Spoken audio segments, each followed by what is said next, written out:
curso virtual Impuesto a la Renta de las Personas Naturales.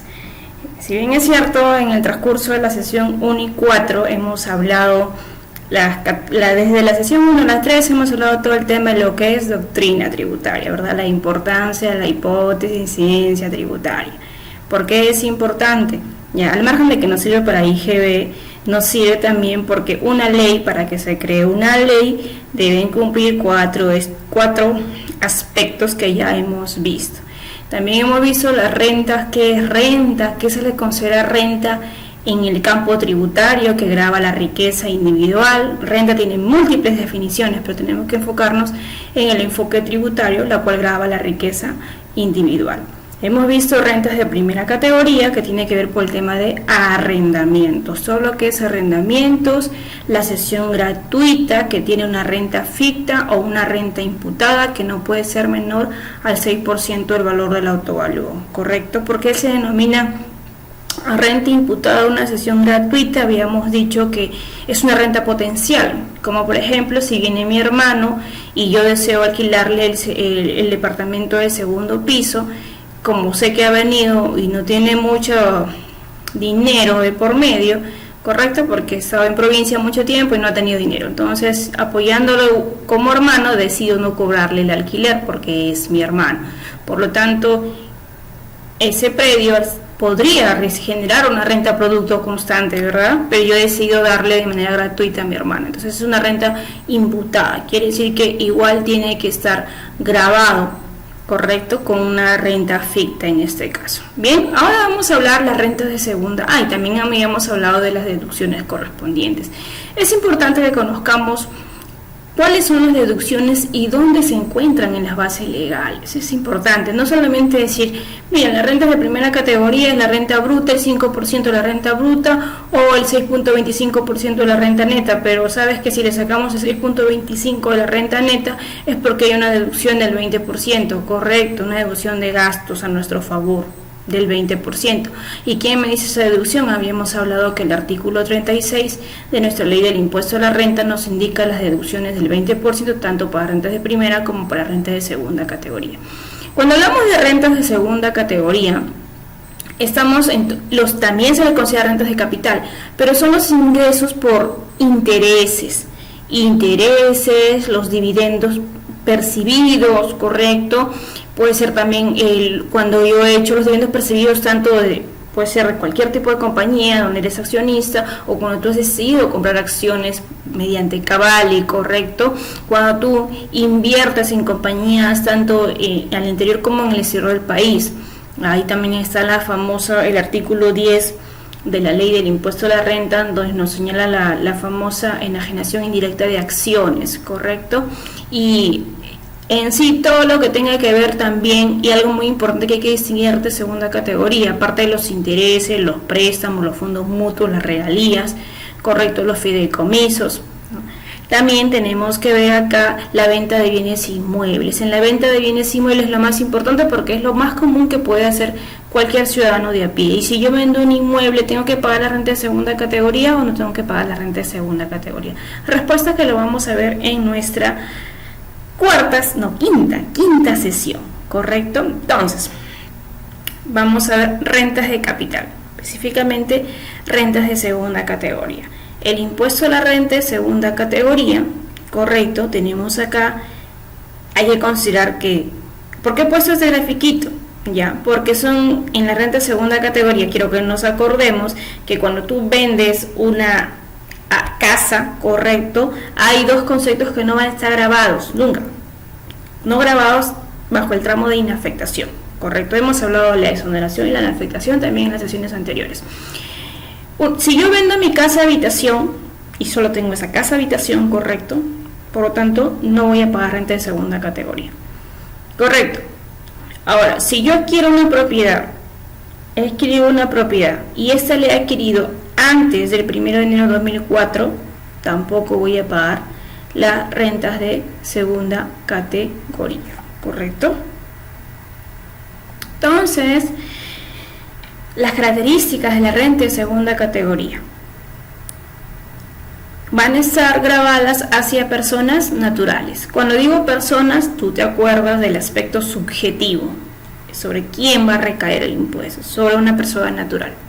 Son las rentas obtenidas por intereses por colocación de capitales, préstamos, colocación de capitales, regalías, patentes. Si tienes una marca, la has patentado, tienes ingresos por esa patente, por ejemplo, los famosos las famosas franquicias, correcto, las rentas vitalicias, los derechos de llave y entre otros. Los derechos de llave, quiero que se entienda que es muy parecido a un Google o una plusvalía. En realidad es una plusvalía, pero para positivo. Si yo decido vender un restaurante, yo voy a vender ese restaurante, pero con todos los beneficios que tenga ella, ya sea la localización, ya sea el nombre que ha ganado durante el transcurso del tiempo y sobre todo los clientes fidelizados, correcto. Eso es todo, se le llama derechos de llave. Ahora, para determinar la renta neta de segunda categoría, cuando hablamos de neta se entiende que ya ha habido una deducción de por medio, como te comenté, ¿verdad? La regla general de deducción de ley. Para determinar se deduce el 20% de la renta bruta, de acuerdo al artículo 36 de la ley del impuesto a la renta, salvo en los casos de los dividendos. Quiere decir cuando a nuestro favor, a nuestro beneficio, percibamos dividendos, cualquier tipo de dividendos, correcto, no le vamos a hacer ningún tipo de deducción alguna. Bien, ahora yo he querido, ¿te acuerdas? Te mencioné el artículo 36, ¿verdad? ¿De qué da? De la ley del impuesto a la renta. Decreto Supremo 179/2004 EF. ¿Qué me dice? Para establecer la renta neta de la primera y segunda categoría, ahí está, primera, arrendamientos, alquileres, predios y inmuebles o muebles, ¿correcto? Y de segunda categoría se deducirá por todo concepto el 20% del total de la renta bruta. Dicha deducción no es aplicable para las rentas de segunda categoría comprendidas en el inciso I del artículo 24. Cuando tú veas en mis PPTs o en mis diapositivas y una flechita, como es común, siempre hago así, vas a ver que yo entro a ese artículo para recordar. ¿Y qué nos dice el inciso I que no está grabado? No está a favor del 20% de esta deducción, dice, no es aplicable para las rentas de segunda categoría comprendidas en el inciso I del artículo 24. El artículo 24 de nuestra ley del impuesto a la renta nos va a hablar cuál es el concepto de renta de segunda categoría. ¿Te acuerdas que en la renta de primera categoría, dónde iba para saber cuáles son las rentas de segunda categoría? Nos íbamos al artículo 23 de la ley del impuesto a la renta. Entonces, ¿cuáles son esas rentas de segunda categoría? Vamos a ir al artículo 24 de la ley del impuesto a la renta. ¿Y cuáles son? Por ejemplo, los intereses originados en la colocación de capitales, así como los incrementos o reajustes de capital, cualquiera sea su denominación o forma de pago, tales como que los producidos por títulos, cédulas, bonos, garantías y créditos privilegiados en dinero o en valores quirográficos, ¿correcto? Entonces, ¿qué es lo que quiero que se quede en el inciso A? Que cuando hablamos de colocación de capitales estamos hablando de un préstamo, ¿correcto? Los intereses, excedentes y cualquier otro ingreso que reciban los socios de las cooperativas. ¿Correcto? ¿Por qué? ¿Cómo va a recibir ese interés? Por la colocación de sus aportes de capital. ¿Correcto? Las regalías. ¿Qué es una regalía?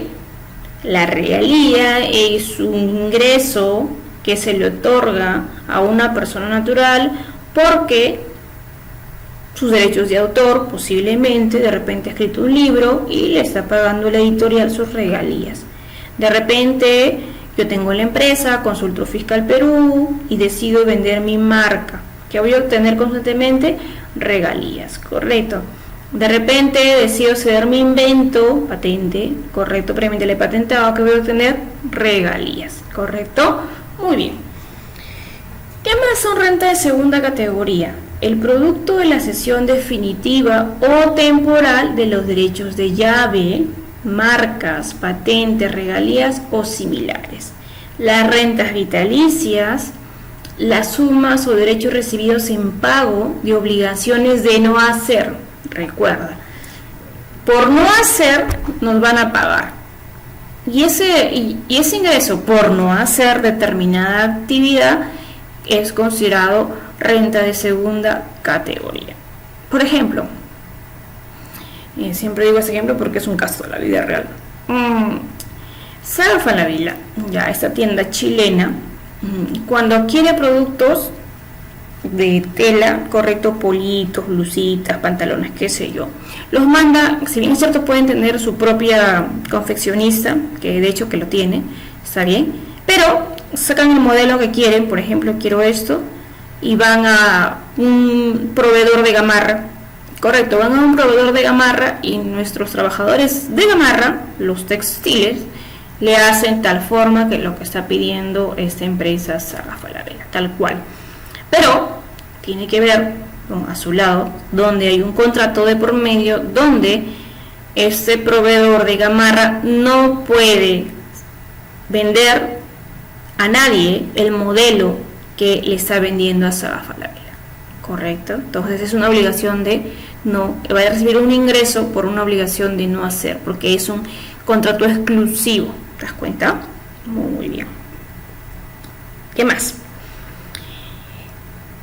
La diferencia entre el valor actualizado de las primas o cuotas pagadas por los asegurados y las sumas que los asegurados entreguen a aquellos al cumplirse el paso estipulado en los contratos totales del seguro de vida. Quiere decir, los ingresos por seguros son rentas de segunda categoría. ¿Correcto? Muy bien. Ahora vamos a ir por uno a uno. ¿Qué más son rentas de segunda categoría? Acá está. Ya. Habíamos acá la H. La atribución de utilidades de rentas o ganancias de capital no comprendidas en el inciso J del artículo 28 de esta ley, proveniente de fondos de inversión, patrimonio fideicomitidos, de sociedades titulizadoras. Recuerda cuando hablamos de un patrimonio fideicomitido. Un patrimonio fideicomitido tenemos fideicomisos de titulación, fideicomisos bancarios, ¿correcto? Tú sabes que ¿por qué existe un fideicomiso? Un fideicomiso existe porque un patrimonio, un ingreso, decidimos que un tercero lo administre. ¿Por qué? Porque de repente no confío en mi capacidad, de repente de poder invertir, o porque de repente ese ingreso es producto de una herencia que de repente, imaginemos ya en el caso, y que en este caso espero no sea realidad, que yo me quedé viuda muy joven, correcto, entonces mi esposo decidió darle herencia a mis hijos, les dejó, correcto, y a mí también obviamente, pero hay un buen patrimonio para los niños y yo decido poner ese patrimonio que corresponde a los niños, correcto, en un patrimonio fideicomitido para que esto pueda generar sus propios ingresos y que sea de manera independiente a la titularidad mía, y luego cuando ellos estén mayores de 18 años puedan recibir su herencia. ¿Te das cuenta? Ese es un patrimonio fideicomitido, ese es un fideicomiso, ¿correcto? Muy bien. Entonces, cuando te acuerdas que decía menos el inciso I del artículo 24, que no está el inciso I, vamos con el inciso I. ¿Dónde está el inciso I? Acá está. Los dividendos y cualquier otra forma de distribución de utilidades. Quiere decir que los dividendos no están con el beneficio del 20% de deducción, ¿correcto? Muy bien. Acá está, mira. La renta en entidad de capital, renta de segunda categoría. ¿Ya? Bueno, acá le he puesto segunda categoría porque es lo que nos compete. Pero te das cuenta, la renta de capital también proviene por los alquileres. Todo es se conjugan las dos, pero se dividen porque una es de primera categoría y la otra son rentas de segunda categoría, pero ambos se le considera como rentas de capital. ¿Bien? Los detenemos acá. Enajenación de inmuebles. Si tú vendes un inmueble, es obvio que hay una ganancia por medio, definitivamente. Cuando uno vende algo a un tercero, tiene que haber una ganancia por medio. Es la lógica, ¿correcto? Entonces, ahí tú sabes que tienes también la deducción del 20%, tal cual hemos señalado que lo indica el artículo 36 de la ley del impuesto a la renta. O de lo contrario, tienes una tasa efectiva del 5% sobre la renta bruta, ¿correcto? Los intereses por la colocación de capitales también tienen una retención definitiva, pago definitivo del 5%. Vamos a hacerlo de manera más práctica porque sé que todos somos colegas, futuros colegas y demás profesionales que de repente me están escuchando. De manera más práctica y didáctica es sacar el 5% de la renta bruta, ¿correcto? La enajenación de valores mobiliarios. Justamente cuando hablamos de valores mobiliarios, ya tienen que ver lo que son las acciones, correcto, los títulos valores, correcto, los fideicomisos, bien, y los dividendos. Le puse acá el 5%, lo actualicé porque recuerdas que hasta muchos años, hasta el año pasado lo hemos tenido hasta diciembre de 2016 para ser exacta. Todos los dividendos eran con la tasa de 4.1% de por año, ¿verdad? Ahora con el decreto legislativo 1261, que se publicó en diciembre de 2016 con el gobierno de PPK, es donde con ese decreto te indican que los dividendos van a estar grabados con la tasa efectiva del 5%, así como que también nos cambian la alícuota del impuesto a la renta de tercera categoría con el 29.5%. Fue con ese decreto, porque te acuerdas que anterior a ello, en el gobierno de Ollanta, salió una ley donde la alícuota del impuesto a la renta se iba a dividir en 4, ¿te acuerdas? Que iba a comenzar desde el 26 hasta desde el 30 hasta el 26 se iba a disminuir, ¿te acuerdas? Se iba a disminuir y de tal forma que la distribución de dividendos iba a aumentar y ahí equilibraba las tasas o el cobro de impuestos, o sea, el porcentaje de impuesto total de una empresa, ¿te das cuenta? O sea, equilibraban ahí. O sea, si te descuento perdón, si te descuento la tasa de la alícuota de la renta empresarial, te subo la tasa de dividendos. Así es lo que había dicho. Pero con PPK se volvió a uniformizar. Que por cierto, hoy día, ¿qué estamos hoy día? Bueno, por si es que vuelven a repetir mi curso, porque es común que los cursos virtuales lo vuelvan a repetir. Total, algunas normas tributarias se quedan, pueden permanecer, quiero decir, pero lo que más al margen de que puedan cambiar tasas, nosotros tenemos que tener el objetivo de saber la base, correcto, la base, sobre qué las tasas no pueden cambiar, pero la fundamentación no va a cambiar, y la fundamentación es en donde nosotros hemos venido acá a aprender, correcto, la fundamentación del por qué y el para qué.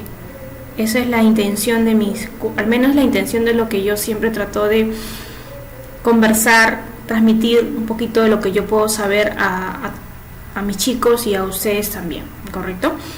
Entonces, ¿por qué he dicho esto? Siempre saliéndome un poquito, ¿no? Es que es importante la coyuntura. Recuerda que todo es coyuntura, la tributación es coyuntura, la tributación es coyuntura, y diría que es más coyuntura de todas las ramas que puede existir en la especialización de nuestra carrera como contabilidad.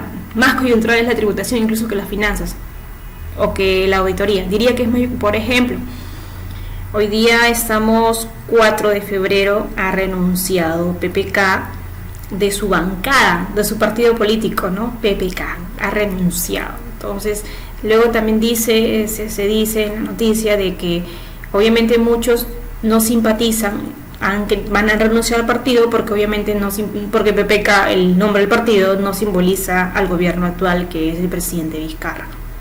Bien, ese pequeño dato informático. Creo que debió renunciar hace tiempo, ¿no?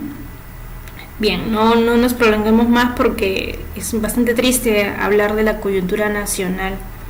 Bien, entonces, luego tenemos otras rentas provenientes del capital. Recuerda la palabra capital, dinero, el valor de dinero en el tiempo, que es el interés, ¿verdad? Otras rentas provenientes del capital. La tasa efectiva va a ser el 5%. Y cualquier ganancia o ingreso proveniente de operaciones con instrumentos financieros derivados. Ay, me había olvidado esto, es muy importante los derivados. Nosotros los contadores toda la vida hemos estado inmersos en el concepto de los derivados, como los forwards, los futuros y los swap, ¿verdad? Con el objetivo de que podamos en realidad estabilizar un precio en relación a las diferencias de cambio, a la volatilidad de precios que pueden haber sobre un activo subyacente. Llámese activo subyacente a lo que da origen a estos derivados. ¿Y qué le da origen a estos derivados? Pues los famosos commodities, correcto, que vienen a ser los metales, porque nuestro país es plenamente vendedor de materias primas, ¿sí? Pues, y tampoco quiero hablar del sector minero porque también es muy triste para los ciudadanos de a pie, para los pobladores, para los que viven, la población que vive en el lugar donde los mineros, donde las empresas mineras van y se aprovechan nuestros recursos y malogran nuestro medio ambiente y no tenemos una tributación ambiental, ¿ves?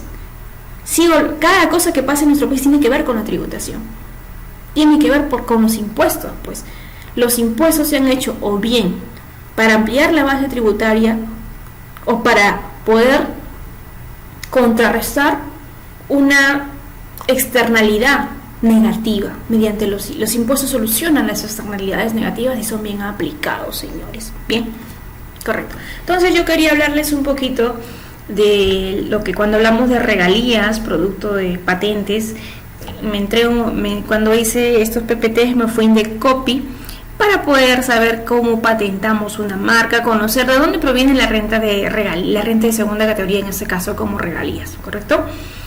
El ser humano ha hecho uso de su creatividad desde siempre, en definitiva. Y creo yo que el ser humano por naturaleza nace creativo, como los niños. Y lo cual que no debemos perder esa virtud, ese talento que podemos tener, porque el día a día de los adultos, y por qué no en algún momento también, todos hemos pasado por esto, nos podemos encerrar dentro de la monotonía de la vida en que llevamos, del hacer la vida rutinaria o mis actividades, y te olvidas un poquito de nuestro hemisferio derecho y sacar a flote lo que realmente siempre hemos querido, en este caso nuestra creatividad. No debemos perder ello también. Entonces, mira, por ejemplo, acá te hacen una imagen de el Homo sapiens, entiendo yo, ya, dice acá. Mejor patentamos esta, en este caso esta rueda. No vaya a ser que el Homo sapiens nos vuelva a robar como lo hicieron con el fuego. Entonces, antes del Homo sapiens, ¿qué había? El Homo erectus o el Homo no me acuerdo, ¿ya? Pero ya, imagínense que antes hubieron hombres. Antes del Homo sapiens, quiere decir que mediante este chiste, se podría decir, esta imagen nos da a entender la importancia de patentar, ¿no?, una creatividad que nosotros hemos hecho, ya sea, y que obviamente tiene utilidad en la sociedad, ¿correcto? Hay que patentarlo porque vivimos en un mundo donde el ser humano se quiere aprovechar de otro ser humano.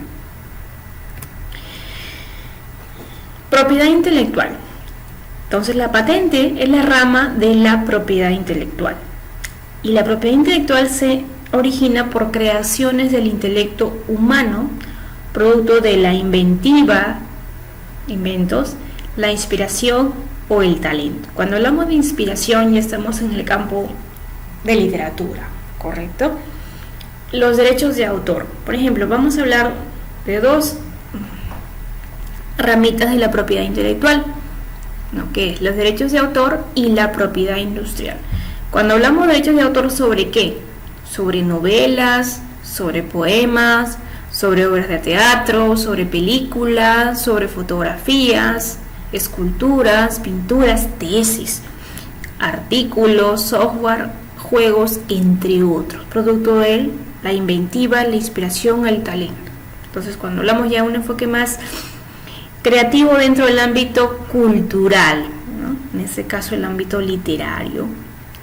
Cuando hablamos de la propiedad industrial ya estamos en el ámbito empresarial, ya estamos en el ámbito medio de empresas, dentro de ellas están las fábricas, ¿correcto?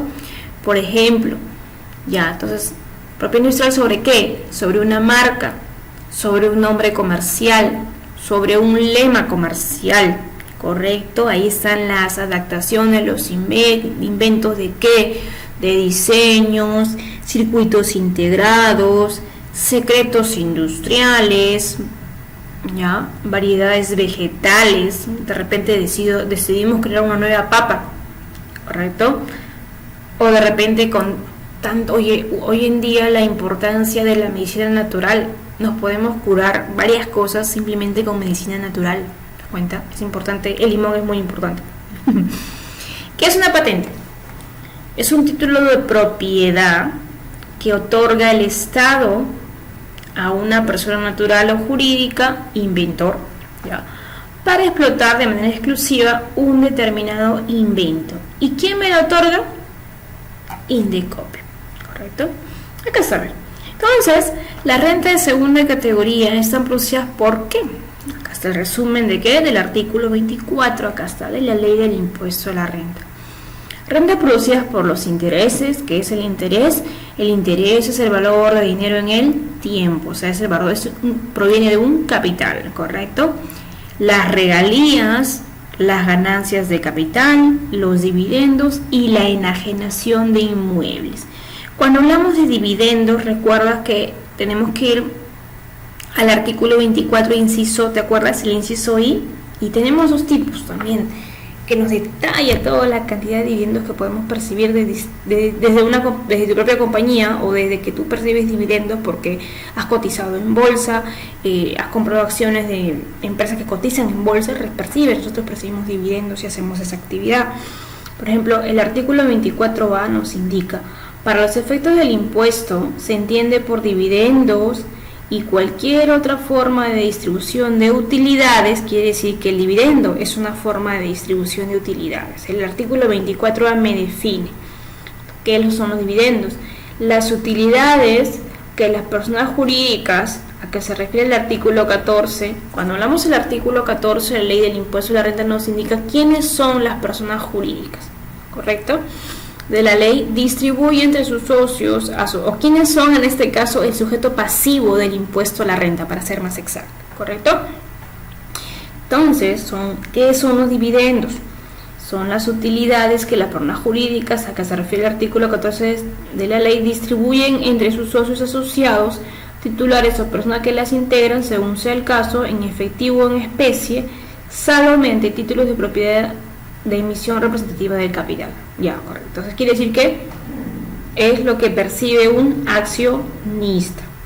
Siempre relaciono esto cuando lo explico. Tenemos dos tipos de personas naturales y personas jurídicas. ¿Está bien? Las personas jurídicas nos basamos hay dos tipos de leyes que las regulan. La ley de la empresa individual del impuesto a la renta, correcto, la 26702, que es un decreto ley, y la ley general de sociedades, la ley 26887. Las empresas en este caso comunes que existen son las sociedades anónimas, abiertas o cerradas, o simplemente las sociedades anónimas. Es la más común, la que se crea de manera más fácil, las sociedades anónimas o cerradas con un mínimo de 2 socios. Está bien. Entonces, cuando un emprendedor, empresario, decide crear una empresa, hay una inversión de por medio, ¿correcto? Luego, cuando la empresa está en actividad, recuerda tú mismo, cuando hablamos de empresa en actividad, cuando hablamos de inversión, acuérdate de tu estado de situación financiera. Y cuando hablamos de actividad, acuérdate del estado de resultados, que tenemos que ver la rentabilidad de un año. Si la empresa le fue bien, quiere decir que es rentable, ¿sí o no?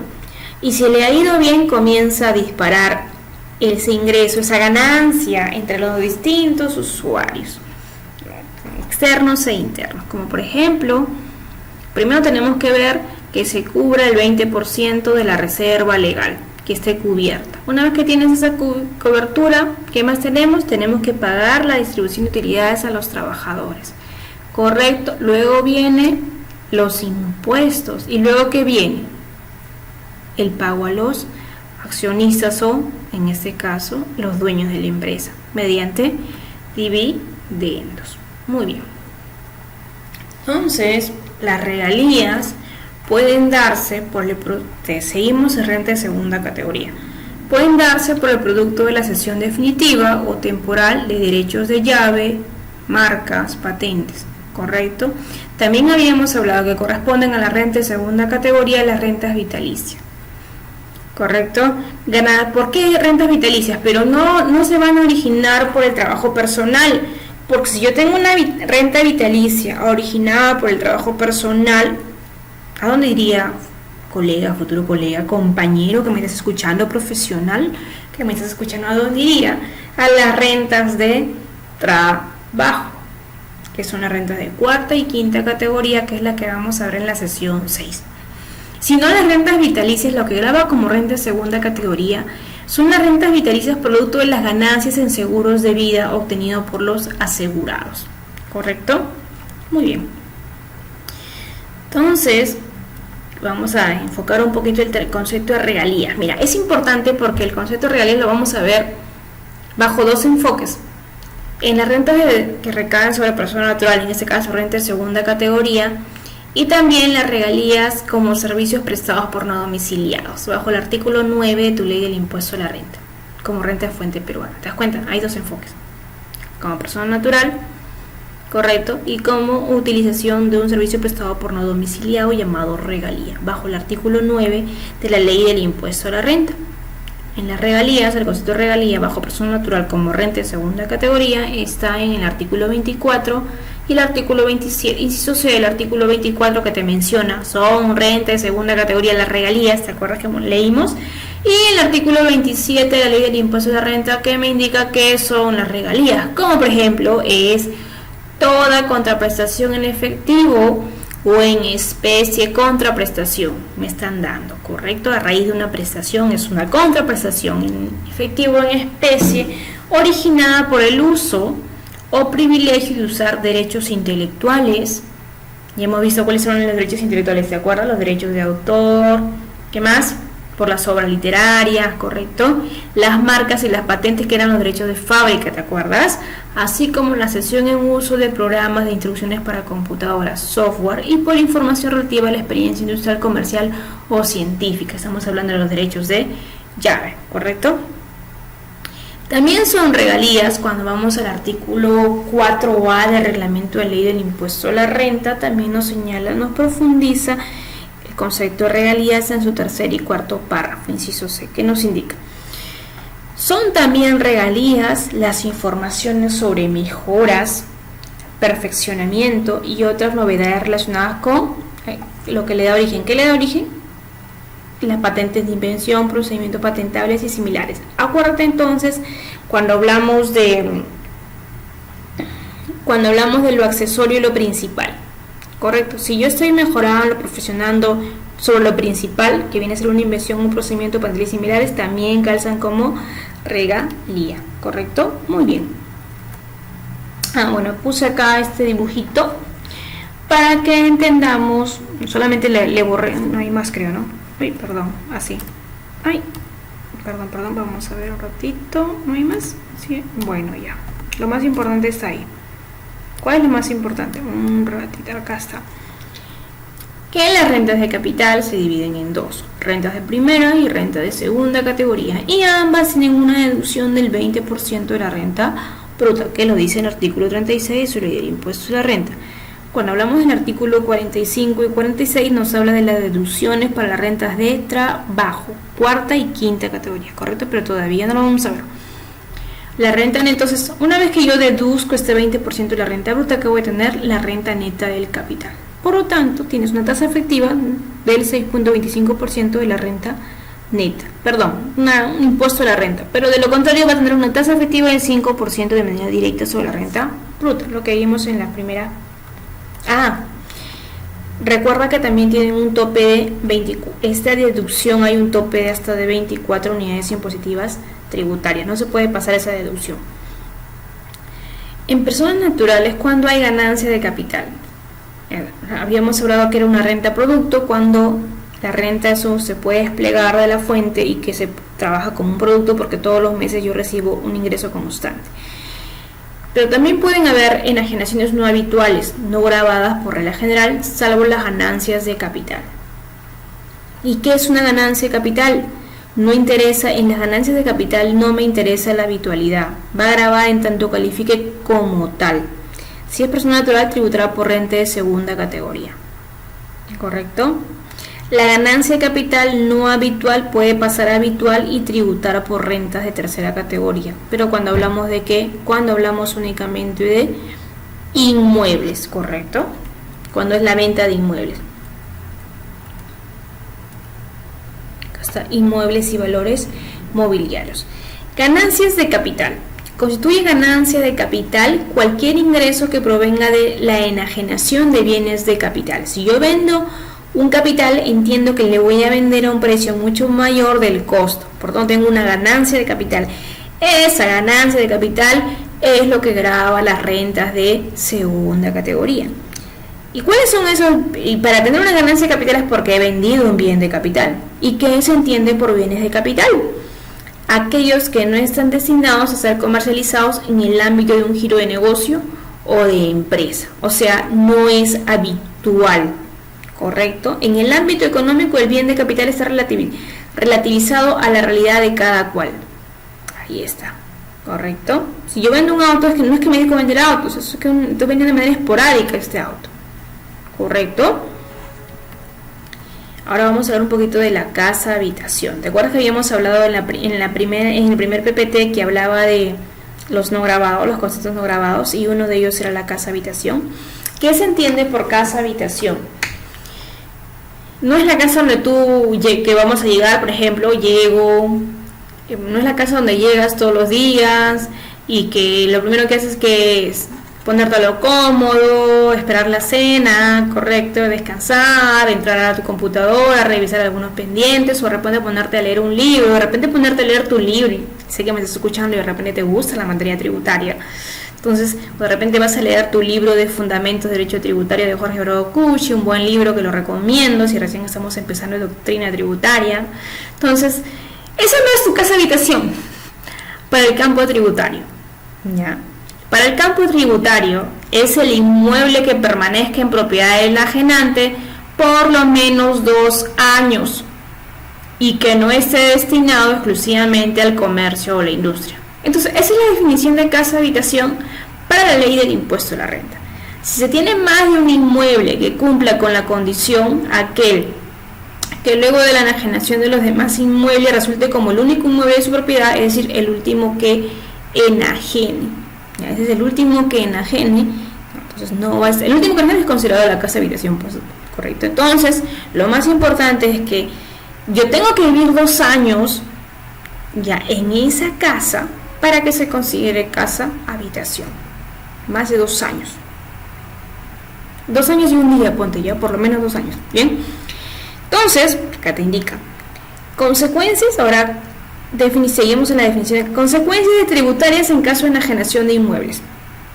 Dice, tengo que primero, si yo voy a vender, ¿te acuerdas? Un inmueble, pero que no es mi casa habitación, por lo tanto, sí va a estar grabado con el impuesto a la renta. Correcto. Reúne la condición de casa habitación el inmueble que no se destine exclusivamente al comercio, industria, oficina, almacén o cochera. Y obviamente, porque es algo muy, como lo vuelvo a señalar, es algo muy esporádico, porque si tú te dedicaras a vender inmuebles, serías una inmobiliaria y tributarías por rentas de tercera categoría.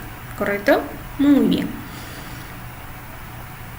Si en la cochera de tu casa, habitación, explotas un negocio unipersonal, el concepto de casa habitación lo alcanza. Bueno, claro, si es que en este caso hay una salvedad. Si en tu pequeña cochera es una tiendita, entonces, pero es cochera y no es tu casa habitación, no forma parte o sea, es una partecita del predio en total, entonces sí entra como casa habitación.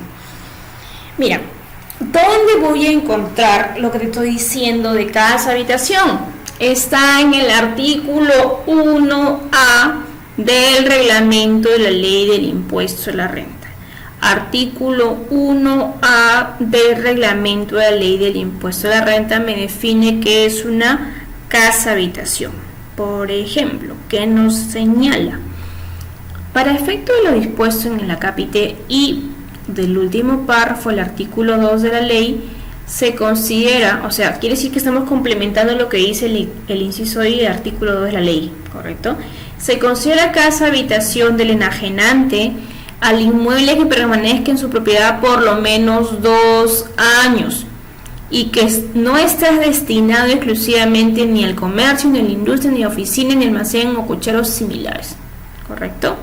En caso que el enajenante tuviera en propiedad más de un inmueble que cumpla con las condiciones señaladas en el párrafo anterior, ¿qué quiere decir? Que tengo 3 inmuebles y ya tengo más de 2 años en esos 3 inmuebles, ¿correcto? Será considerada casa habitación solo aquel que luego de la enajenación de los demás inmuebles resulte como el único inmueble de su propiedad. Tengo 5 inmuebles y los he comprado antes de 2 años, de los cuales he vendido los 4 y me queda el último. Ese último es tu casa habitación, ¿correcto? Cuando la enajenación se produzca en un solo contrato o cuando no fuera posible determinar las fechas en las que dichas operaciones se realizaron, se reputará como casa habitación del enajenante al inmueble de menor valor, ¿correcto? Muy bien. Ámbito de aplicación. Claro. Dentro de la renta producto, que tú sabes que las teorías de la renta producto, supuestos de habitualidad. Qué bonito es cuando ya podemos acordarnos de las teorías del impuesto a la renta, conceptos doctrinarios, ¿verdad? Ahora vamos a relacionar esta teoría de renta producto con el supuesto de habitualidad. La habitualidad en la enajenación de inmuebles lo vamos a encontrar en el artículo 4 de la ley del impuesto a la renta y en el artículo 17 del reglamento de la ley del impuesto a la renta, ¿correcto? Que indica el artículo 4 bajo el concepto de habitualidad. Es el artículo 4 de nuestra ley. Se configura a partir de la tercera enajenación, inclusive que se produzca en el ejercicio gravable. Quiere decir que un ejercicio gravable, si tú vendes 3 inmuebles en un año, por tanto ya estás en el supuesto de habitualidad y tienes que tributar por renta de tercera categoría. Entonces, de acuerdo al artículo 4 y 17 de la ley 17 de su reglamento, por tanto yo en el año solo puedo vender 2 inmuebles para que no pagues el 29.5%, si no pagues el 5% de la renta bruta, la tasa efectiva del 5%. ¿Te das cuenta? Alcanzar la condición de habitualidad de un ejercicio. Y para saber el ejercicio gravable, si no lo he señalado, hay que recordar que cómo está conformado el ejercicio gravable o cuál es el tiempo de un ejercicio gravable. Tienes que recurrir al artículo 57 de tu ley del impuesto a la renta, donde te señala que un ejercicio gravable coincide con el ejercicio comercial. ¿Sí o no? Inicia un 1 de enero y termina un 31 de diciembre. Además, si en alguno de los 2 años se adquiere nuevamente esa misma condición, la habitualidad se extenderá por los 2 ejercicios siguientes. Dice, alcanzar la condición de habitualidad en un ejercicio. Esta continuará durante los 2 ejercicios siguientes. Además, si en alguno de los 2 años se adquiere nuevamente esa misma condición, la habitualidad se extenderá por los 2 ejercicios siguientes. En ningún caso, la enajenación de la casa habitación se computará para efecto de determinar la existencia de un negocio habitual. O sea, simplemente, acá no es que tú agarres y pongas otros conceptos o complementes otros conceptos que no tienen nada que ver. Simplemente que determinar, oye, la casa donde tú vives, ¿es tu casa habitación? ¿Sí o no? Si la palabra es sí, por tanto no está grabado. Correcto. Segundo, si no está grabado, tengo que definir yo el concepto de habitualidad para saber en un año cuántas casas puedo vender para no tributar, para no ser habitual. La norma dice que solamente que la habitualidad se adquiere a partir de la tercera enajenación. Se entiende en un ejercicio gravable. Se entiende que solamente en el año voy a yo vender 2 casas habitaciones o 2 casas. ¿Correcto? En ningún caso, 2 casas, no casa habitación, 2 casas. En ningún caso la enajenación de la casa habitación se computará para efecto de determinar la existencia de un negocio habitual. Se entiende que si ya está dentro del supuesto de casa habitación, ya no tengo que buscar si hay un negocio o no en ella.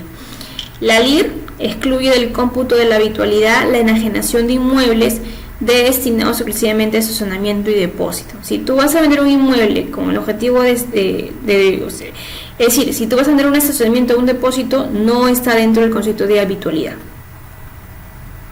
Por ejemplo, acá tenemos una jurisprudencia que nos indica una resolución del Tribunal Fiscal, donde nos indica, se confirma la apelada, quiere decir que se está confirmando el reparo. Se indica que la transmisión de propiedad de bienes para efectos de cancelar las obligaciones pendientes de pago, esto es, la entrega de bienes en dación de pago, constituye un acto de transferencia de propiedad a título oneroso, ya que con la referida entrega precisamente se obtiene la cancelación de deudas, por lo que debe ser considerada una operación de venta en los términos que refiere a la ley del impuesto a la renta, no requiriéndose determinar la habitualidad en la realización de dichas operaciones, dado que quien las ha realizado es un sujeto que se dedica a la actividad empresarial. O sea, se entendió, ¿verdad? El concepto de habitualidad es para personas naturales. Ya, si ya supera el tope de 3, ya estamos hablando de rentas empresariales. Bien. Para el caso de inmuebles, entonces, una vez más, si yo quiero detener la definición de habitualidad, tengo que recurrir al artículo 4 de tu ley del impuesto a la renta y el artículo 17 de tu reglamento de la ley del impuesto a la renta. Para el caso de inmuebles, no se consideran operaciones habituales ni serán computables para determinar habitualidad las transferencias fiduciarias que conforme la ley no constituyen enajenaciones. Las enajenaciones de inmuebles efectuadas a través de fondos de inversión y patrimonio fideikomitidos.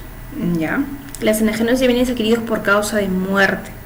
La enajenación de la casa habitación de la persona natural, sucesión, individuo, sociedad conyugal que optó por tratar como tal, no son considerados para el cómputo de la habitualidad, ¿correcto? Ahora, ¿qué no está considerado ganancias de capital? El resultado de la enajenación de los siguientes bienes efectuados por, en este caso, por entiendo yo que es por las entidades del sector público, ¿ya? O persona natural, siempre que no genere renta de tercera categoría, ¿correcto? Por ejemplo, y no se va a considerar como ganancia de capital. El resultado de enajenación de los siguientes bienes efectuados por una persona natural.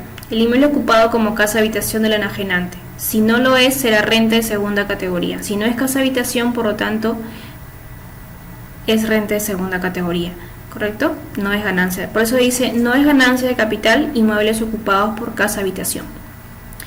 Cambio, si no es una casa habitación, ya habíamos señalado también en las filminas anteriores que para ser considerada una casa habitación es porque ha habido más de 2 años, ¿está bien? Ahora, si no lo es, será renta de segunda categoría, siempre que la adquisición y enajenación de los bienes se produzca a partir del 1 de enero de 2004. Por ejemplo,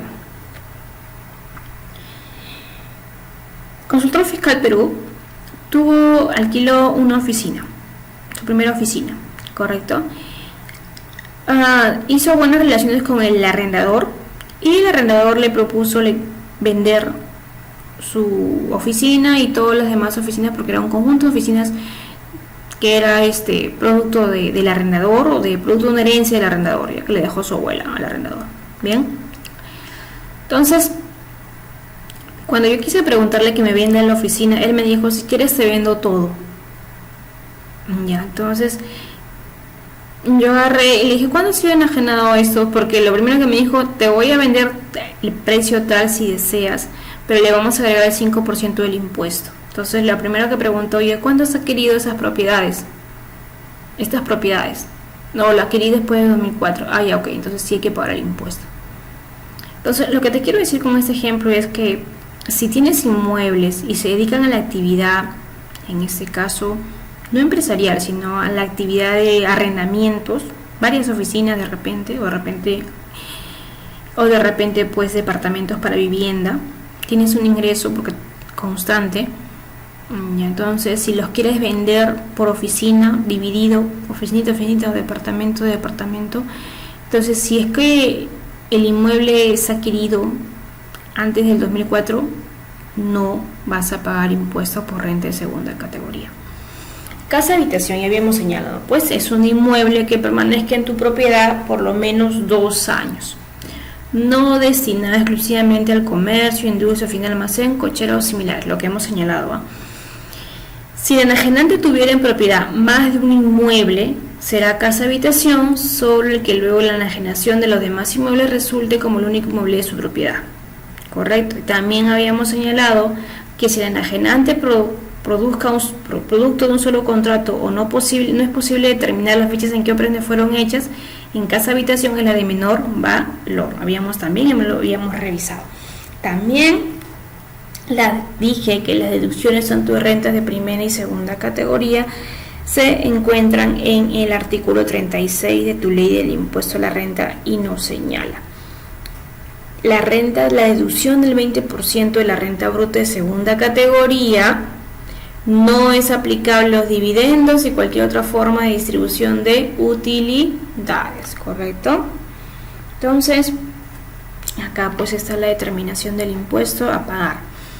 En los casos de enajenación de inmuebles o derechos sobre los mismos, el enajenante abonará con carácter de pago definitivo el monto resultante de aplicar la tasa del 6,25% sobre el importe que resulte de deducir el 20% de la renta bruta o el 6,25% de la renta neta. ¿Está bien? El enajenante presenta ¿ante quién? Ante notario público el comprobante que acredite la cancelación del pago a cuenta como requisito previo para la elevación de la escritura pública. Quiere decir que si nosotros vamos a vender un inmueble tenemos que pagar el impuesto. Una vez que yo pago el impuesto con mi formulario 1665, correcto, es un impuesto cancelatorio porque estoy pagando renta de segunda categoría, ese voucher lo tengo que llevar al notario. El notario lo va a insertar, correcto, como pago para poder elevar a la escritura pública. Si tú no pagas el impuesto, el notario público no puede elevar a escritura pública en los contratos de compra y venta.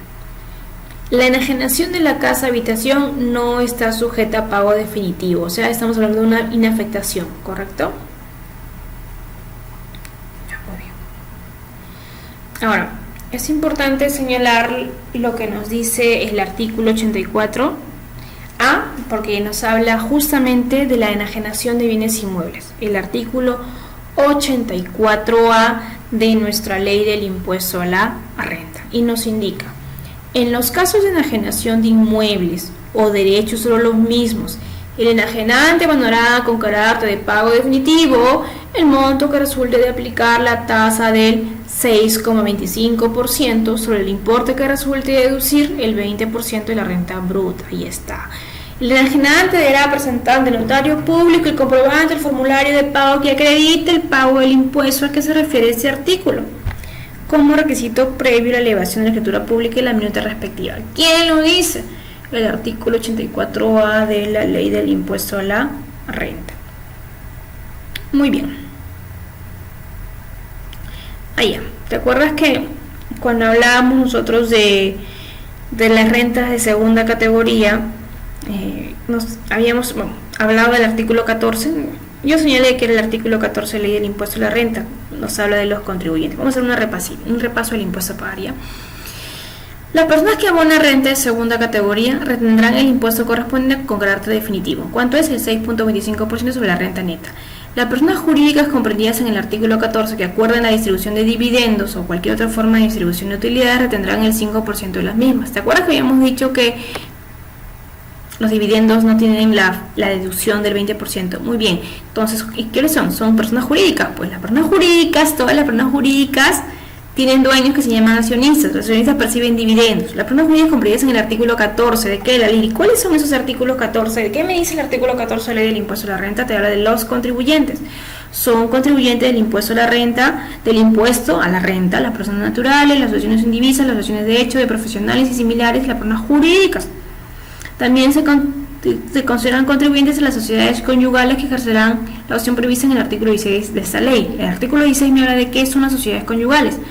Para efecto de esta ley se consideran personas jurídicas a las siguientes: las sociedades anónimas, las encomanditas, colectivas, civiles, comerciales, responsabilidad limitada, constituidas en el país. Prácticamente todas las sociedades reguladas bajo la Ley General de Sociedades 26887. Las cooperativas también son contribuyentes, las empresas de propiedad social y las empresas de propiedad parcial, no total, parcial entre el Estado y privado, ¿correcto? Entonces, cuando indica acá el impuesto a la renta a pagar, las personas jurídicas comprendidas en el artículo 14, que me habla de los contribuyentes, que acuerden la distribución de dividendos o cualquier otra forma de distribución de utilidades, retendrán el 5% de las mismas, excepto cuando la distribución se efectúe a favor de personas jurídicas domiciliadas. Quiere decir que si mi accionista es una persona natural, genial, voy a tener que efectuar la retención del 5%.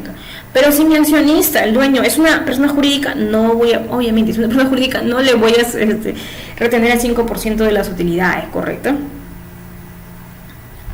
La obligación de retener nace, y es muy importante también, eso está en el artículo 72 y 73A de la ley del impuesto a la renta, 73A sobre todo, donde dice: la obligación de retener nace en la fecha de adopción del acuerdo de distribución. En la fecha de adopción, imagínate que hay dos manitos, el acuerdo. ¿Cuándo nace la obligación de retener la renta de segunda categoría por dividendos? Ese 5%. Cuando nace en la fecha de adopción del acuerdo de distribución, solo el acuerdo, imagínate el acuerdo, en el libro de actas el acuerdo, ahí nace, ¿correcto? La obligación de retener el 5%. O, correcto, cuando los dividendos y otra forma de distribución de utilidades se pongan a disposición en efectivo o en especie, lo que ocurra primero. Cuando es el acuerdo o cuando yo te lo entrego o que esté a tu disposición, lo que ocurra primero, yo tengo la obligación de efectuar la retención. La obligación de retener también se aplica cuando provengan de dividendos u otras formas de distribución de utilidades obtenidos por los fondos mutuos de inversión, fondos de inversión y patrimonio fideicommitivo de sociedades titulizadoras. ¿Quiénes son esas personas? Esos entes jurídicos son los encargados de efectuar la retención. ¿Bien? Correcto. Acá está. El artículo 14 continúa. ¿Quiénes son los contribuyentes? Te he puesto acá para que te acuerdes que el artículo 18 de la ley del impuesto a la renta me habla de la INA. ¿Cuáles son los sujetos o las operaciones inafectas del impuesto a la renta?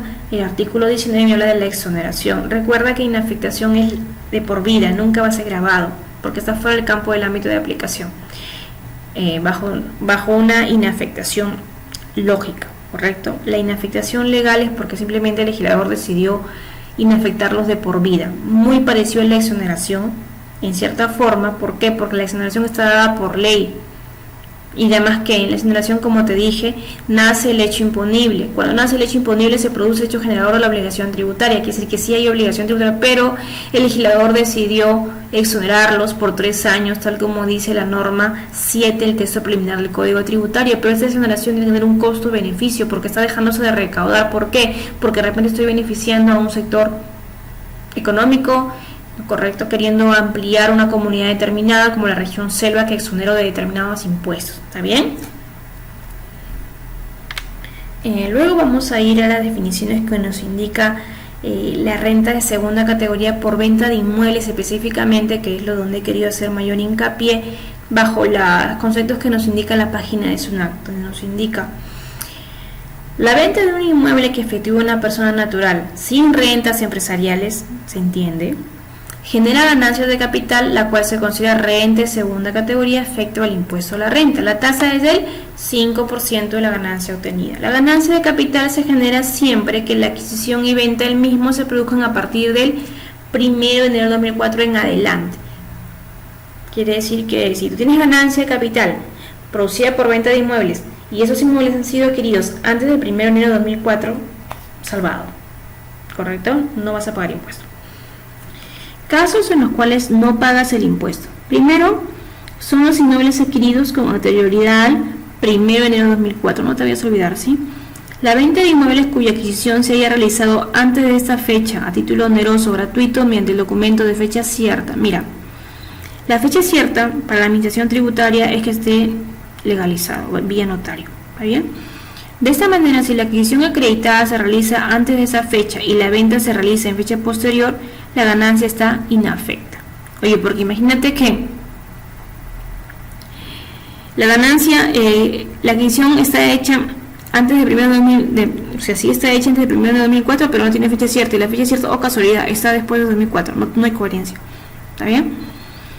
La venta que constituye casa habitación del vendedor también. Tienen en consideración. Se considera casa habitación al inmueble que permanezca en tu propiedad por lo menos 2 años.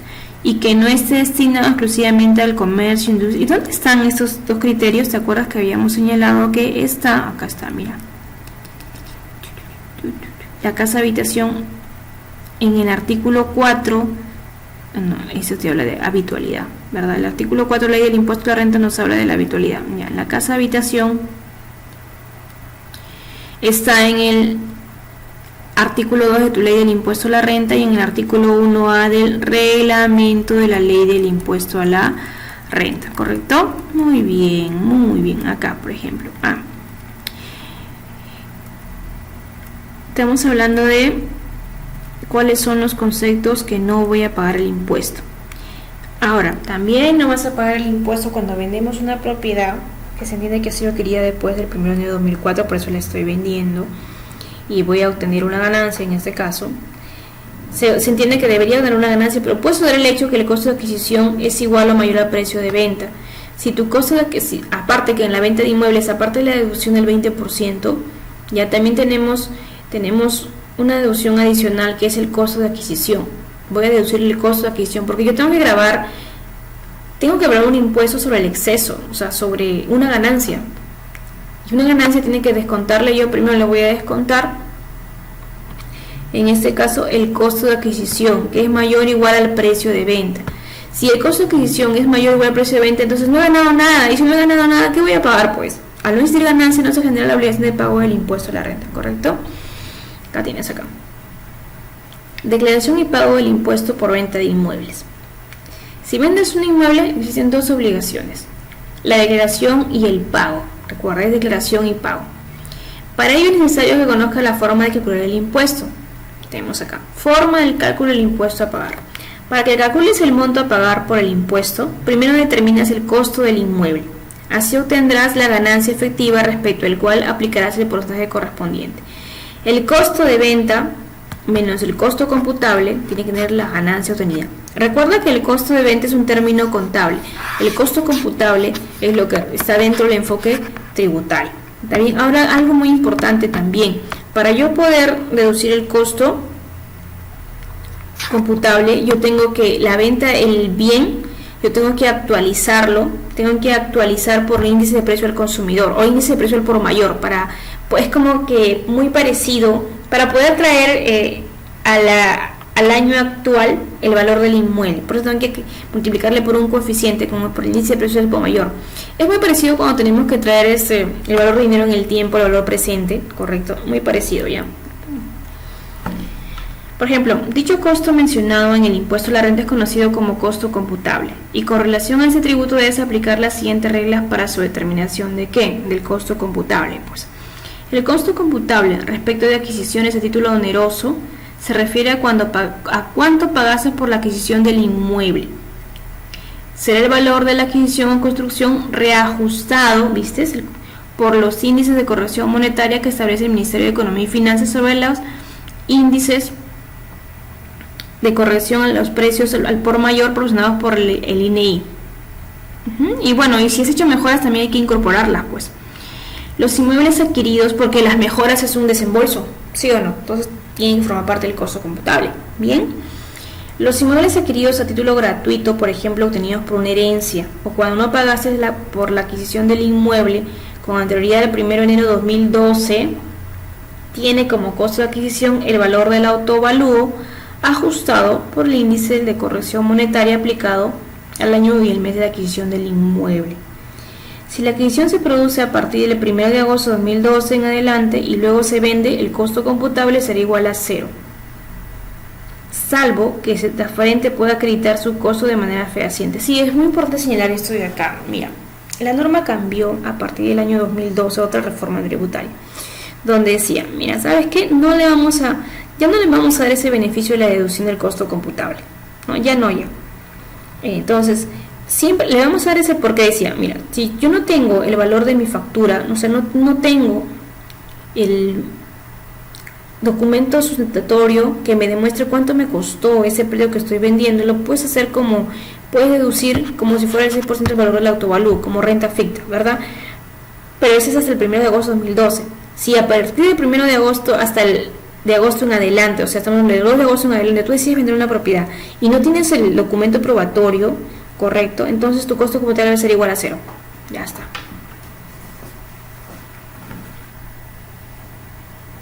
Bien. Entonces tienes acá, perdón, el costo de adquisición cuando tú no tienes, es el valor del autovalúo, no es el 6% del valor, es el valor del autovalúo. ¿Cuánto es que tú has pagado tu autovalúo? Eso va a ser tu costo computable hasta antes del 1 de agosto de 2012, ¿correcto? Entonces, tu ganancia obtenida va a ser el impuesto que voy a hacer tributar sobre el 5%, nada más, ¿correcto? Entonces, ¿cómo yo declaro y pago este impuesto? Perdón.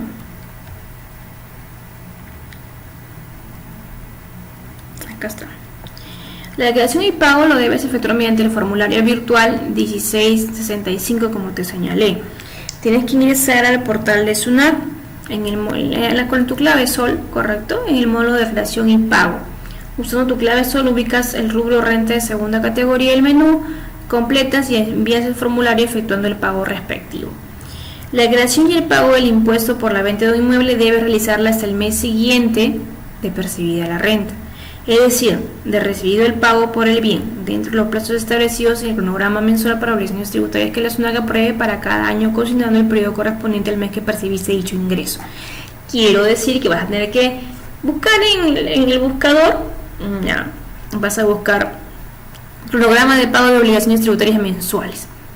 Entonces, si lo has vendido en marzo, tienes hasta abril para pagar el impuesto, en el momento que percibiste el ingreso, ¿correcto? Porque la renta de segunda categoría se basa bajo el principio del percibido. Bien, habíamos quedado en eso, ¿no? ¿Qué debo hacer? Sí, pues te acuerdas que en las primeras sesiones habíamos señalado que también nuestro poderoso artículo 57 de la ley del impuesto de la renta nos señalan los principios bajo los cuales deben ser grabados los 5 tipos de rentas que tenemos. Sí, ¿no? Y la renta de segunda categoría se basa bajo el principio del percibido.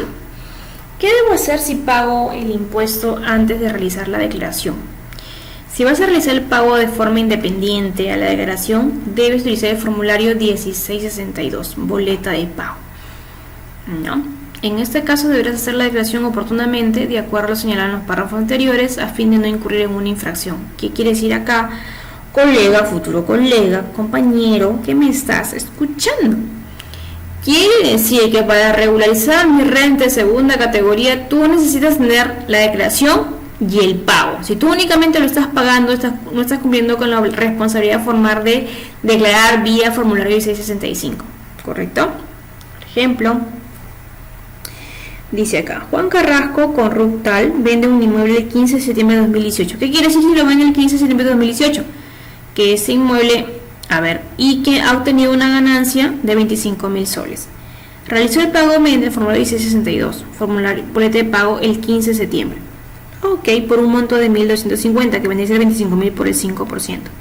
Corresponde realizar la declaración mediante el formulario 1665 hasta el 19 de octubre, fecha de vencimiento para su último dígito, que es el 6. Ok.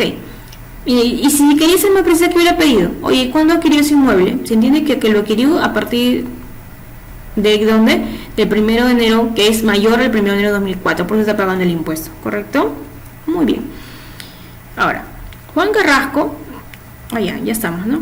Muy bien. También es importante que señalarles que la renta de segunda categoría se basan bajo el sistema, nuestro sistema tributario, al menos de la persona natural, está bajo el sistema impositivo mixto, ¿sí o no? Porque habíamos dicho que es la sinergia entre el sistema de imposición cedular y el sistema de imposición progresivo, ¿correcto? Y como son cedular, los pagos que son cedulares, ¿correcto?, son cancelatorios. Esa es la característica, por eso decimos que tenemos un sistema mixto, porque los que son el pago de impuestos bajo cédulas son definitivos. No me importa, quiere decir que no me va a importar si tú tenías pérdida de primera categoría y estoy ahorita segunda categoría y lo puedo deducir, no, simplemente son cancelatorios. ¿Cómo se declara y paga el impuesto a la renta de segunda categoría? Para poder responder a esta pregunta tenemos que recurrir al artículo 72 de la ley del impuesto a la renta. Lo que hemos repasado y nos indica: las personas que abonen renta de segunda categoría distintas a las originadas por la enajenación o redención o rescate de los bienes a que se refiere el inciso del artículo 24 de esta ley, o sea, por acciones, retendrán el impuesto correspondiente con carácter definitivo aplicando una tasa de 6,25% sobre la renta neta, ¿correcto? Y otra cosa muy importante: ¿cómo yo voy a declarar y pagar el impuesto a la renta de segunda categoría? Las personas que abonen rentas de segunda categoría distintas de las originadas de la enajenación de valores mobiliarios deberán retener en forma definitiva aplicando la tasa del 6,25% sobre la renta neta, tasa efectiva 5% sobre el monto abonado en el PET 617. En el caso de dividendos y cualquier otra forma de distribución de utilidades, la retención de forma definitiva se efectúa aplicando la tasa del 5% y se declara en el PET 617.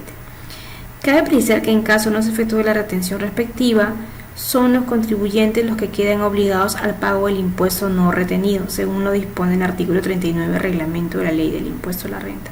Mira, este artículo 39 también es poderoso. ¿Por qué? Porque el artículo 39 del reglamento de la ley de inciso F, por ejemplo, te dice: oye, si tus agentes retenedores, en el caso de tus empleados por rentas de quinta categoría, en el caso de tus empleadores no te han efectuado la retención por rentas de quinta categoría, porque seguramente te olvidaste de avisar que tenías 2 o más trabajos, empleadores, te olvidaste, el impuesto va a recaer sobre ti, trabajador de quinta categoría, sobre mi trabajador de quinta categoría, correcto. Entonces yo tengo que abonar la retención que no me hizo el agente retenedor, en este caso la empresa. Igual acá, cuando va a pagar dividendo la compañía tiene que declarar esos dividendos que está pagando el 5% en el PET 617, otras retenciones, porque esta es la forma de pagar el impuesto de aquellos accionistas, correcto, siempre y cuando no lo hagan ellos, porque lo está haciendo la compañía. Bien, entonces en la enajenación de inmuebles, correcto, se va a pagar de acuerdo, se va a declarar y pagar de acuerdo al artículo 84A de tu ley del impuesto a la renta, que es lo mismo, ¿no? Que es en el caso de enajenación de inmuebles, el enajenante abonará con carácter de pago definitivo el monto que resulte de aplicar la tasa del 6,25% sobre la renta neta. No hay retención, acá no hay retención en la enajenación de inmuebles, ¿correcto? ¿Y qué te dice? Estamos repasando para que veas que no te estoy mintiendo, y he traído el artículo 84A de la ley del impuesto a la renta, y me dice: en los casos de enajenación de inmuebles o derechos sobre los mismos, el enajenante abonará con carácter de pago definitivo el monto que resulte de aplicar la tasa del 6,25% sobre el importe que resulte deducir el 20% de la renta bruta. Lo dice el artículo 84A de tu ley del impuesto a la renta. Muy bien.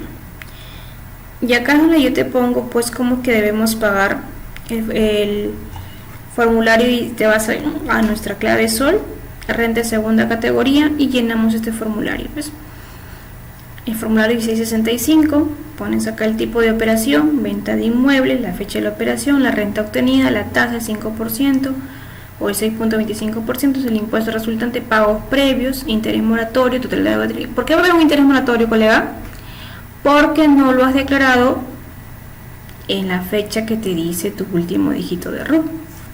Bien, y no solamente también la venta, y también otra renta de segunda categoría sobre la que no se hubiera efectuado la retención. Obviamente que no va a incluir los dividendos ni renta proveniente de valores mobiliarios. ¿Por qué? Porque los valores mobiliarios, si son efectuadas también por una entidad financiera, hasta ahora están exoneradas pago del impuesto. ¿Ven? Entonces, las ganancias por capital de segunda categoría proveniente de la enajenación de inmuebles que no sean casa habitación, ¿correcto? No se aplica pérdidas, mira, ¿ves? No se aplica compensación de pérdidas originadas en el ejercicio 2009 en adelante, no aplicas. Es que antes del 2009 nosotros teníamos un sistema de imposición de tipo progresivo, o sea, grabábamos todo, correcto, y un sistema de tipo progresivo es que también podía deducir pérdidas. Ahora ya no, pues tenemos cedular, celular y progresivo. O sea que no me va a importar la pérdida por renta de primera categoría porque no va a poder utilizar la renta de segunda categoría, ¿correcto? Ni la de renta de trabajo. Deducciones se fijan el 20% sobre la renta bruta para los domiciliados, artículo 36 de la ley del impuesto a la renta, ¿verdad? Muy bien. Y la tasa es 6.25% de la renta neta o la tasa efectiva es 5% de la ganancia. Pago directo vía el formulario virtual de 1665 en la venta de inmuebles.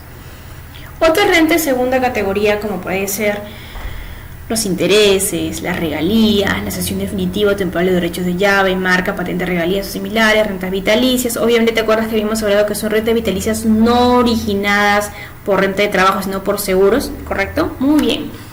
Entonces no existe compensación de pérdidas en el ejercicio desde 2009 en adelante. La deducción es fija del 20% también. Algo importante que también quería que sepas acá.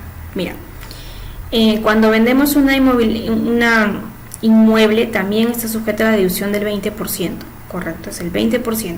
Y también acá debe estar comprendido, ¿te acuerdas lo que habíamos señalado? Si hubiera un costo de enajenación, siempre y cuando exista un comprobante de pago que acredite de fecha cierta cuando te costó el inmueble, correcto, siempre y cuando sea a partir la venta del 1 de agosto del 2012 en adelante. O sea que en definitiva, ahorita si yo quiero vender mi inmueble tengo que tener el comprobante que me sustente que cuánto es que me costó ese inmueble bajo un documento de fecha cierto, ¿correcto? Y también tengo que agregarle el índice de precios por mayor para actualizar, ¿no? Del índice de precios por mayor del periodo en que adquirí ese inmueble, ¿bien? Correcto. Entonces acá en otras rentas de capital que no sea enajenación de inmueble, en este caso, la retención la va a efectuar el agente retenedor vía el formulario 1617. ¿Ya? Y de lo contrario yo como persona natural lo voy a tener que pagar ese impuesto por renta de segunda categoría con el formulario de 1665 si es que en ese caso el tercero, el agente retenedor, no lo hubiera hecho, ¿correcto? Muy bien. Y también es que dentro de la renta de segunda categoría también están los ingresos por dividendos de realización inmediata. Pues estos ingresos por dividendos no aplica compensación de pérdidas como todos los demás, no hay deducciones, simplemente es la tasa de 5% y el agente retenedor lo tiene que pagar vía o retener, efectuar la retención y pagar al fisco vía el PET 617 otras retenciones. Muy bien. Por ejemplo, acá hay casitos para ir cerrando la sesión. Dice, el señor Carlos Fuentes transfiere en forma definitiva sus derechos de autor sobre la obra titulada ya, Contabilidad para no especialistas, a la editorial ABC, por un valor de 310.000 soles. Se pide determinar la renta neta de segunda categoría a fin de determinar el importe que se ha retenido. Tú sabes que tiene una renta bruta de ¿cuánto? De 310 soles. Oye, tenemos que publicar nuestro libro, colegas, ¿eh? Tiene una deducción del 20%, 62.000. Tienes una renta neta de segunda categoría, 248.000. Sobre la renta neta vas a aplicar la retención del 6.25% y tienes 15.500 que tienes que pagar. Ahora, el cálculo directo, lo mismo, ¿ves? Es el monto que la editorial ABC deberá retener y abonar al fisco en el mes siguiente mediante el PET 617 otras retenciones, ¿correcto? Porque la editorial ABC vendría a ser el agente retenedor. Tenemos otro casito. Intereses percibidos por préstamos de dinero a una persona jurídica.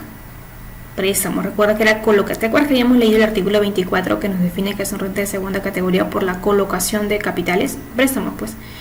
El señor Lucas Calderón efectuó un préstamo de dinero a la empresa constructora Hub, por el cual esta última se comprometía a la cancelación de intereses compensatorios, los cuales se le abonará en 3 armadas trimestrales. Esto es en los meses de junio, septiembre y diciembre. Los intereses devengados para el ejercicio 2011 son los siguientes. El mes de devengo, monto, junio, septiembre, diciembre, ahí está. Los intereses corresponden al mes de diciembre. Por falta de liquidez de la empresa le fueron abonados al señor Calderón en enero de 2012. No se efectuaron retenciones. ¿Qué quiere decir acá? Lo de diciembre no tenía plata, entonces no hay intereses, por lo tanto lo efectuó en enero. Entonces recuerda que la persona natural, señor Lucas, tiene que tributar por esos ingresos que ha percibido vía intereses, pero va a tributar por el periodo, en este caso 2011, solamente de junio y septiembre, porque se basa bajo un principio percibido, ¿verdad? Muy bien. Por ejemplo, solamente de junio y septiembre, ya estamos acá, ¿ves? Perdón, acá está. Por ejemplo, renta bruta de junio, 24.600, de septiembre, lo sumamos en la renta neta, tiene la deducción del 20% de junio y septiembre la deducción del 20%, tiene determinación por cada uno. O de frente también el 6.25% de junio y el 6.25% del ingreso de septiembre. Retención de la fuente, pago definitivo, ya está, es lo que tienes que pagar, vía formulario 665, ¿verdad? Otros casitos prácticos sencillos es la renta de segunda categoría, ¿viste? Casos prácticos de segunda categoría no relacionados a la ganancia de capital. Por ejemplo, el señor Nino Pérez recibió en el mes de marzo del 2009 la suma de 1.000 nuevos soles por concepto de intereses por un préstamo efectuado a la empresa Dunjong. Determina el impuesto definitivo mensual de segunda categoría. La empresa Dunjong, sociedad anónima, debe abonarle los intereses. Una vez que le abonan los intereses, pero la empresa Dunjong debe retenerle el 5% del monto de interés pagado, es decir, 50 nuevos soles. La empresa Dunjong debe declarar la retención de segunda categoría en el PT 617, periodo marzo 2009, que se presenta en el mes de abril. ¿Y qué pasaría si la empresa Dunjong no efectúa la retención del 5%? Entonces el señor Nino Pérez tiene que autoefectuarse la retención del 5% y tiene que pagarlo con el formulario 1665, ¿sí o no? ¿Verdad? ¿Quién dice eso? El artículo 39, inciso F de la ley F y G de la ley del impuesto de renta te señala que si el agente retenedor no efectúa la retención, el contribuyente obviamente tiene que pagar ese impuesto. Caso número 4. La cooperativa de ahorro y crédito Mi Perú en el mes de abril de 2009 pagó intereses por un monto de 500 soles a uno de sus socios. Determina el impuesto definitivo mensual de segunda categoría. No se paga impuesto a la renta porque los intereses que paguen las cooperativas de ahorro y crédito por las operaciones que realicen con sus socios se encuentran exoneradas del impuesto a la renta según el impuesto en el inciso O del artículo 19 de la ley del impuesto a la renta. ¿Te acuerdas que sí? Los intereses provenientes de cooperativas e entidades financieras que estén supervisadas por la Superintendencia de Banca y Seguros están exoneradas del pago de impuestos. El señor Tamil López cobró en el mes de junio de 2009 la suma mensual de 6.500 nuevos soles por concepto de renta vitalicia que otorga la campaña de seguro Viva Tranquilo. ¿Te das cuenta? Se conjuga con lo que habíamos hablado en clase, en la sesión, pues, ¿verdad? ¿Por qué? Porque hemos dicho que la renta vitalicia es un producto de seguro, más no por renta de trabajo. Determina el impuesto definitivo mensual de segunda categoría. La compañía de seguros Viva Tranquilo, al momento de abonarle la renta vitalicia mensual al señor Tamil, deberá retener el 5% del monto abonado, es decir, el 5% de 6.500 es 3.025 nuevos soles. La compañía de seguros Viva Tranquilo tiene que declarar la retención de segunda categoría en el PT 617, periodo junio 2009, que se presenta en el mes de julio, de acuerdo a su último cronograma. Dígito de su RUC, el cronograma de obligaciones mensuales, ¿verdad? Muy bien. La señorita Nadia Villanueva recibe de la empresa Galatea la suma de 85.000 nuevos soles en el mes de julio de 2009. Dicha suma la recibe como contraprestación por obligarse a no ceder temporalmente su marca por un tiempo de 2 años. ¿Qué quiere decir? Las obligaciones de no hacer. Y las obligaciones de no hacer también corresponden a un ingreso por renta de segunda categoría, de acuerdo al artículo 24, ¿te acuerdas? Muy bien. Determinan el impuesto definitivo mensual de segunda categoría. La empresa Galatea, al momento de abonar a la señorita Nadia la suma por obligarse a no ceder temporalmente su marca por un tiempo de 2 años, deberá retenerle el 5% del monto abonado, es decir, 4.250, que viene a ser el 5% de 85.000 soles. Entonces, una vez que retenga la empresa Galatea debe declarar esa retención en el PET 617. ¿Correcto? Muy bien. Bueno, para cerrar la sesión número 5 de nuestro curso virtual de determinación de la renta neta de persona natural, yo quiero que te quedes con la categorización de rentas que te dice el artículo 22 de tu ley del impuesto a la renta, que son las rentas de primera categoría por alquiler de bienes, la renta de segunda categoría por colocación o explotación de capitales, las de cuarta categoría por trabajo independiente y las de quinta categoría por trabajo en relación de dependiente. Y la renta de tercera categoría por las rentas empresariales. Son las categorización de rentas, pero aparte de la categorización de rentas, yo quiero que tú sepas ya que los principios, los criterios aplicables que te dan el artículo 57 de la ley del impuesto a la renta, que es muy importante que tú lo conozcas y no quiero que te olvides porque estamos aprendiendo cosas totalmente trascendentales para nuestra vida tributaria contable que nos tenemos en adelante. Si tú te pierdes estos datos fundamentales y dónde están, entonces solamente vas a ser un operativo, y la idea es no ser un operativo, ¿correcto? La primera categoría se basa bajo el criterio de lo devengado, que está en el inciso B del artículo 57 de tu ley del impuesto a la renta, que por cierto ya tiene definición del devengo tributario con el decreto legislativo 1425, complementariamente con el concepto de control que te da la NIF 15. ¿Está bien? La renta de segunda, cuarta y quinta categoría, que viene a ser otra renta, se basa bajo el criterio de lo percibido, tal como lo señala el artículo 57, inciso D de tu ley del impuesto a la renta. Y la renta de tercera categoría se basa en el criterio de lo devengado, que está en el inciso A de la ley del impuesto a la renta, artículo 57, al igual que la renta de fuente extranjera, que es el criterio de lo devengado. Muy bien, colega, futuro colega, profesional que me estás escuchando, ha sido un placer dictarte la sesión número 5 de nuestro curso virtual de determinación de las rentas de personas naturales. Bien, nos vemos en la sesión número 6. Muchas gracias por tu atención.